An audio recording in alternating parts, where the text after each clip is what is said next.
नमस्कार दोस्तों, स्वागत है आप सभी का भारत के भूगोल की इस पहली कक्षा में। आज हम भारत के भूगोल को पढ़ना शुरू करेंगे, इसके बाद हम विश्व का भूगोल भी पढ़ेंगे। तो भारत के भूगोल से जैसे कि हम शुरुआत कर रहे हैं, भारत के भूगोल के बारे में हम बात करें तो सबसे पहले जो हमें कॉमन चीज़ें पता होनी चाहिए कि लंबाई कितनी है, चौड़ाई कितनी है, कौन से राज्य बड़े हैं, कौन से छोटे हैं, कहाँ से कहाँ तक भारत की सीमा है, कौन सा आखिरी बिंदु है। तो इन सब चीज़ों के बारे में आज हम बात करेंगे। तो शुरुआत करते हैं यहीं से। सबसे पहले आपको यहाँ पर दिख रहा होगा भारत का मैप। ये जो भारत का मैप है ये चतुष्कोणीय है। अगर सवाल कई बार ये आता है कि भारत जो है वो भारत का आकार कैसा है, तो भारत का जो आकार है वो चतुष्कोणीय है।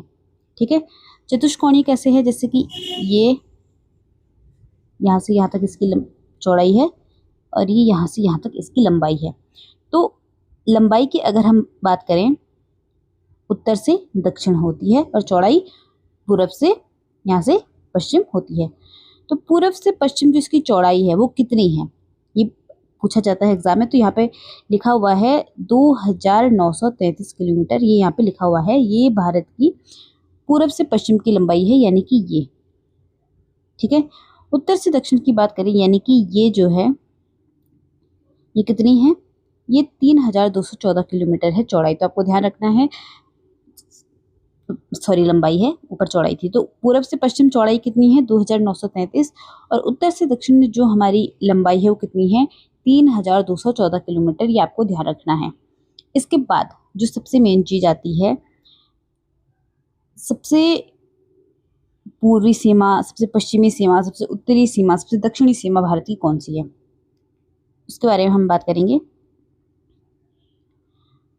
यहाँ पर आपको यहाँ लिखा हुआ दिख रहा होगा कि मैंने ऊपर लिखा हुआ है इंदिरा कॉल, गुहार मोती, किबुथु और कैप कोमोरिन और इंदिरा पॉइंट। अब ये 5 कैसे हो गई, दिशाएं तो 4 है, 5 कैसे हुई, ये भी मैं आपको भी समझाऊंगी। तो सबसे पहले तो हम बात करते हैं पूर्व। पूर्व यानी कि अरुणाचल प्रदेश हमारा सबसे पूर्वी राज्य है, उसकी जो अंतिम सीमा है, अंतिम जो स्थान है, वहां पर जो स्थान है उसका नाम है किबुतु। वो जो है वो भारत की सबसे पूर्वी सीमा है। ठीक है, ये 97 डिग्री 25 मिनट पूर्वी देशांतर पर पड़ती है। ये भी आपको ध्यान रखना है कि भारत की सबसे जो पूर्वी सीमा है ये 97 डिग्री 25 मिनट पूर्वी देशांतर पर पड़ती है। इसी तरह से सबसे पश्चिमी सीमा जो है वो है गुहार मोती, गुजरात। गुजरात की गुहार मोती में ही पड़ती है, 68 डिग्री 7 मिनट पूर्वी देशांतर पर। इसके बाद है सबसे उत्तरी सीमा, यहाँ पर जो आपको दिख रही होगी इंदिरा कॉल, जो कि पाकिस्तान पीओके में स्थित है। ये जो है ये 37 डिग्री 6 मिनट उत्तरी अक्षांश पर स्थित है, ये भी आपको ध्यान रखना है। दक्षिण की अगर हम बात करें तो दक्षिण में आता है कैप कोमोरिन, जो कि कन्याकुमारी हम कहते हैं अक्सर, क्या कहते हैं, कश्मीर से लेकर कन्याकुमारी, यानी कि कन्याकुमारी में है, इसको कैप कोमोरिन भी कहते हैं। ये 8 डिग्री 4 मिनट उत्तरी अक्षांश पर स्थित है। ये हमारे भारत की मुख्य भूमि का जो है सबसे दक्षिणतम हिस्सा है। ये किसका मुख्य भूमि का, ये भारत है, ये भारत है, इसकी जो मुख्य भूमि है इसका सबसे दक्षिणतम हिस्सा है ये मुख्य भूमि का। लेकिन अगर भारत के टोटल भारत देश के दक्षिणतम बिंदु की बात करें तो वो इंदिरा पॉइंट है, जो कि अंडमान निकोबार में स्थित है। ये 6 डिग्री 4 मिनट दक्षिण में स्थित है। ठीक है, 6 डिग्री 4 मिनट में, ये हमने देखा। अब यहाँ पर क्या है, बंगाल की खाड़ी, यहाँ पर क्या है, अरब सागर। यानी कि भारत के पूर्व की अगर हम बात करें तो भारत के पूर्व में बंगाल की खाड़ी पड़ती है और भारत के पश्चिम में अरब सागर पड़ता है। ये भी आपको अच्छे से ध्यान रखना है। इसके बाद हम आगे देखेंगे भारत के भूगोल के बारे में। आगे हम बात करेंगे कर्क रेखा की। इसको मैं बड़ा कर लेती हूँ, उस समय मेरे को मैप को दिखाना था तो छोटा कर दिया था। कर्क रेखा की अगर हम बात करेंगे, आपको भारत, अरे ये बीच का पॉइंट तो छूट गया, ये भी कराते हैं। देखो, कर्क रेखा की हम बात करेंगे उससे पहले हम ये देखेंगे, ये आपको यहाँ पर क्या दिख रहा है, ये काल्पनिक हमने जो है ये ग्लोब बनाया है, बल्कि ये सही से गोल भी नहीं बनाया है। तो आप इसको ग्लोब मान के अगर चलें कि ये एक ग्लोब है, यानी कि ये पृथ्वी है। पृथ्वी पर जो है वो 3 काल्पनिक रेखाएं खींची गई। ये काल्पनिक रेखाएं, ये ऐसा नहीं है कि किसी के द्वारा इसको खींच ली गई है, ये काल्पनिक है, इसको मान लेते हैं। तो सबसे बीच की जो ये रेखा है इसे कहते हैं विषुवत रेखा। ये 0 डिग्री पर स्थित होती है। इसको इसलिए 0 डिग्री रेखा भी कहते हैं, विषुवत रेखा भी कहते हैं, भूमध्य रेखा भी कहते हैं और बृहद रेखा भी कहते हैं। इनमें से अगर कोई भी नाम आता है तो वो इसी रेखा का है, जो कि पृथ्वी के बीचों बीच से गुजरती है, 0 डिग्री लाइन। इस विषुवत रेखा के जो ऊपर आती है वो आती है कर्क रेखा। और कितनी ऊपर आती है? तो विषुवत रेखा से 23.5 डिग्री उत्तरी अक्षांश में होती है कर्क रेखा, और विषुवत रेखा से 23.5 डिग्री दक्षिणी अक्षांश में होती है मकर रेखा। कर्क रेखा को हम अभी पढ़ेंगे क्योंकि कर्क रेखा इसलिए महत्वपूर्ण है। कर्क रेखा भारत के बीचों बीच से होकर गुजरती है। यहाँ पर मैंने ये बनाया भी है। ये अगर आप इसको भारत मान के चलें तो कर्क रेखा जो है ये भारत के बीचों बीच से होकर गुजरती है, इसलिए हम आगे कर्क रेखा के बारे में पढ़ेंगे। तो आपने जान लिया विषुवत रेखा जो कि 0 डिग्री रेखा है, उसके 23.5 डिग्री उत्तर में आती है कर्क रेखा और 23.5 डिग्री दक्षिण में आती है मकर रेखा। हमें कर्क रेखा पढ़ना है भारत के भूगोल में, क्योंकि कर्क रेखा जो है वो भारत के बीचों बीच से होकर गुजरती है। ये है कर्क रेखा, इसके बारे में हम अभी पढ़ेंगे।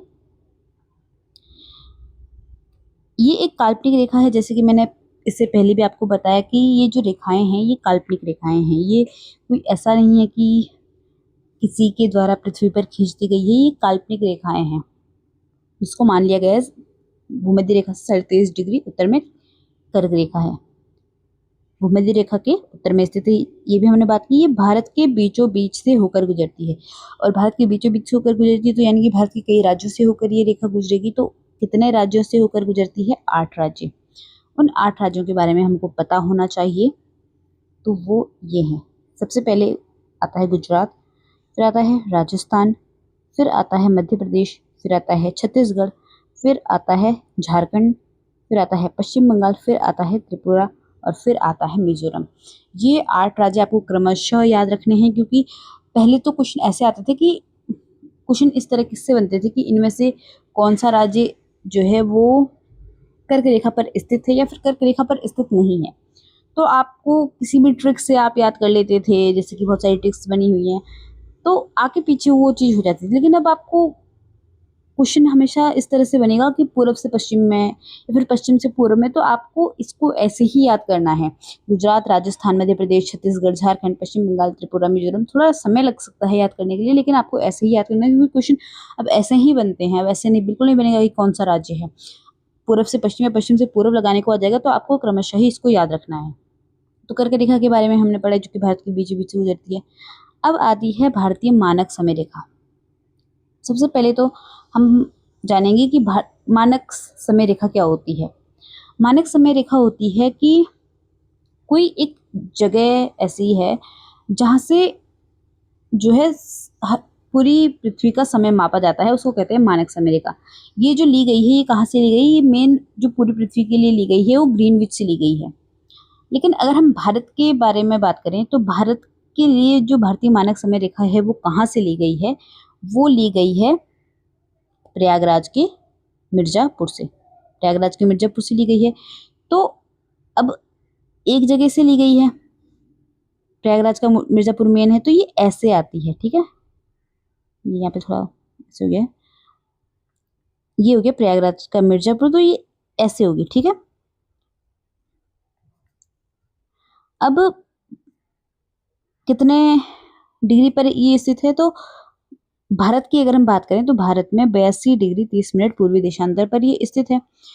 यहाँ से इसको लिया गया है, और जो ग्रीनविच है वो 0 डिग्री पर स्थित है, तो इसलिए वहाँ से विश्व की मानक समय रेखा ली जाती है। और भारत की जो ली जाती है वो 82 डिग्री 30 मिनट से ली जाती है, और ये प्रयागराज के मिर्जापुर से ली जाती है। प्रयागराज जिसको कि पहले मिर्जापुर भी कहते थे, सॉरी प्रयागराज जिसको कि पहले इलाहाबाद भी कहते थे। अब सवाल आता है, जैसे कर्क रेखा के बारे में हमने पढ़ा था कि कर्क रेखा कितने राज्यों से होकर गुजरती है, तो वो थे 8 राज्य।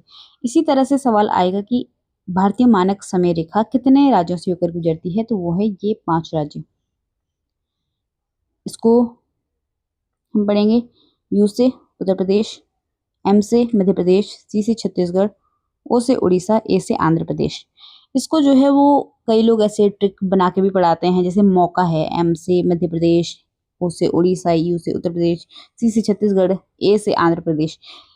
लेकिन आपको ट्रिक तो चलो आप इसको याद कर भी लो, लेकिन आपको इसको क्रमशः भी याद रखना है, क्योंकि अक्सर अब सवाल जो है ये क्रमशः पूछे जाते हैं। उत्तर से दक्षिण पूछ लेंगे, दक्षिण से उत्तर पूछ लेंगे, तो इस तरह से आपको क्रमशः याद रखना है। उत्तर प्रदेश, मध्य प्रदेश, छत्तीसगढ़, उड़ीसा और आंध्र प्रदेश।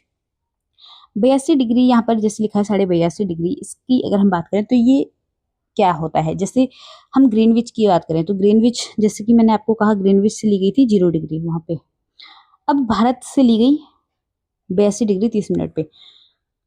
तो ग्रीनविच से हमारे देश का जो समय है वो कितना आगे होगा, ये आपको जानना है। तो ये है 5.5 घंटे आगे। अगर ग्रीनविच में अगर समय मान लो 12 बज रहे हैं, तो भारत में 5:30 बज रहे होंगे। ठीक है, ये आपको ध्यान रखना है। इसको मापा कैसे जाता है, तो 1 डिग्री को माना जाता है, यहाँ पे लिखा हुआ है मैंने, 1 डिग्री को मापा जाता है 4 मिनट के बराबर। 1 डिग्री को आपको 4 मिनट मान के चलना है। तभी अगर हम 82.5 की को अगर हम 4 से गुणा करेंगे तो कितना आएगा आपको, इसको फिर 82.5 को आप 4 से गुणा करें, उसके बाद उसको वो मिनट आएंगे, उस मिनट को आप 60 से करके देखें तो आपको 5.5 घंटा आपको मिल जाएगा। इससे पता चलता है कि ग्रीनविच से जो है वो भारतीय समय 5.5 घंटे आगे है। कौन कौन से राज्यों से गुजरती है ये भी हमने देख लिया यहाँ पर। हाँ, एक ये क्वेश्चन भी है, ये भी काफी इंपॉर्टेंट है, जैसे कि है कि भारतीय मानक समय रेखा और कर्क रेखा एक दूसरे को छत्तीसगढ़ में काटती है। और भारतीय मानक समय रेखा जो है ये ग्रीनविच से 5.5 घंटे आगे, ये हमने अभी बात कर ली थी।